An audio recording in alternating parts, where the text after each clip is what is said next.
সে তোমাকে টেক্সট কিংবা কল করবে না জেনেও তুমি যখন ঘুম থেকে উঠে সবার আগে তোমার মোবাইলটা নিয়ে কল লিস্ট অথবা ইনবক্সে উঁকি দাও, তখন তুমি বুঝে নেবে এটা হচ্ছে তোমার মরীচিকার পিছনে ছুটে চলা। তোমার মোবাইলে কোনো কল কিংবা টেক্সটের নোটিফিকেশনের শব্দে অজানা কোনো এক শান্তির আশায় বুকটা যখন আঁতকে ওঠে, তখন তুমি বুঝে নেবে এটা হলো তোমার ভালোবাসার মানুষটির জন্য সারা জীবনের অপেক্ষার বহিঃপ্রকাশ।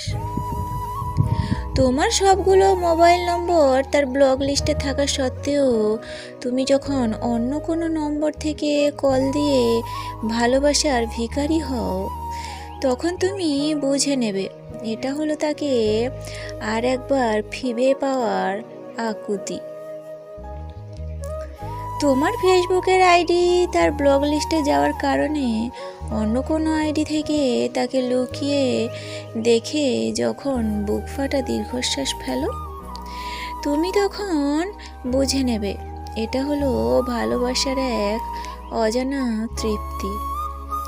সে তোমাকে মনে রাখে না জেনেও যখন রাতের আধারে তার জন্য চোখের জলে বালিশ ভেজাও, তখন তুমি বুঝে নেবে এটা হলো তোমার গভীর ভালোবাসার নিশীথ পুরুষ।